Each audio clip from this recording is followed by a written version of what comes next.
ಅಲ್ಲಿ ಗಾಡಿನ ಒಳಗೆ ತಗೊಂಡೋದ್ರು. ಅರೌಂಡ್ ಒಂದು 15 to 20 ಮಿನಿಟ್ಸ್. ನಮಸ್ಕಾರ ಸ್ನೇಹಿತರೆ, ನಾನು ನಿಮ್ಮ ರಾಜ್ ದ ರೈಡರ್ 06 ಮಾತಾಡ್ತಿರೋದು. ಇದು ನನ್ನ ಫಸ್ಟ್ ವ್ಲಾಗ್ ಆಗಿರುತ್ತೆ. ಆ್ಯಕ್ಚುಲಿ ನಾವು ಟ್ರಿಪ್ನ ಮುಗಿಸ್ಕೊಂಡು ಬಂದ್ವಿ ಆಲ್ರೆಡಿ, ಬಟ್ ಅದೇ ಅಲ್ಲಿ ವೀಡಿಯೋಸ್ನ ಮಾಡೋಕ್ಕಾಗಿಲ್ಲ ಕೆಲವೊಂದು ರೀಸನಿಂದ.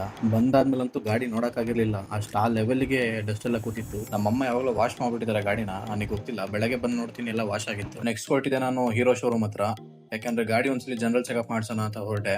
ಟ್ರಿಪ್ ಎಲ್ಲ ಹೋಗಿ ಬಂದಿದ್ವಲ್ಲ, ಅರೌಂಡ್ ಒಂದು 950 ಕಿಲೋಮೀಟರ್ ಟ್ರಾವೆಲ್ ಮಾಡಿದೀವಿ. ಏನ್ ಸರ್ ಗಾಡಿ ಹೊಡೆದ್ರಿ ನೀವು? ಬಿಡಿ ಸರ್, ತುಂಬಾ ಫಾಸ್ಟ್ ಆಗಿ ಹೊಡೆದ್ರಿ. ಜೀವ ಲೆಕ್ಕಿಸದೆ ಗಾಡಿ ಓಡಿಸಿದಿರಲ್ಲ ಸರ್ ನೀವು. ಗಾಡಿ ಕಂಡೀಷನ್ಸ್ ಹೆಂಗಿದೆ ಚೆಕ್ ಮಾಡ್ಸೋಣ ಅಂತ ಹೇಳ್ಬಿಟ್ಟು ಹೀರೋ ಶೋರೂಮ್ ಕಡೆ ಹೊರಟೆ.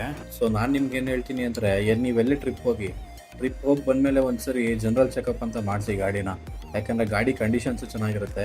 ಸುಮ್ಮನೆ ಬಂದಿದ್ದ ತಕ್ಷಣ ಒಂದು ವಾಟರ್ ಸರ್ವಿಸ್ ಮಾಡಿ ಬಿಡೋಕೆ ಹೋಗ್ಬೇಡಿ. ಒಂದ್ಸರಿ ಗಾಡಿ ಹೆಲ್ತ್ ಚೆಕ್ ಮಾಡಿಸಿ, ಅದರಿಂದ ನಿಮಗೂ ಯೂಸ್ ಆಗುತ್ತೆ, ಗಾಡಿನೂ ಚೆನ್ನಾಗಿರುತ್ತೆ. ಸೊ ನಾವು ಫೈನಲಿ ಹೀರೋ ಶೋರೂಮ್ ರೀಚ್ ಆದ್ವಿ. ಹೀರೋ ಶೋರೂಮ್ ರೀಚ್ ಆಗಿದ ತಕ್ಷಣ ಅಲ್ಲಿ ನಮಗೆ ಎಂಟ್ರಿ ಮಾಡಿಕೊಂಡು ಬುಕ್ಕಲ್ಲಿ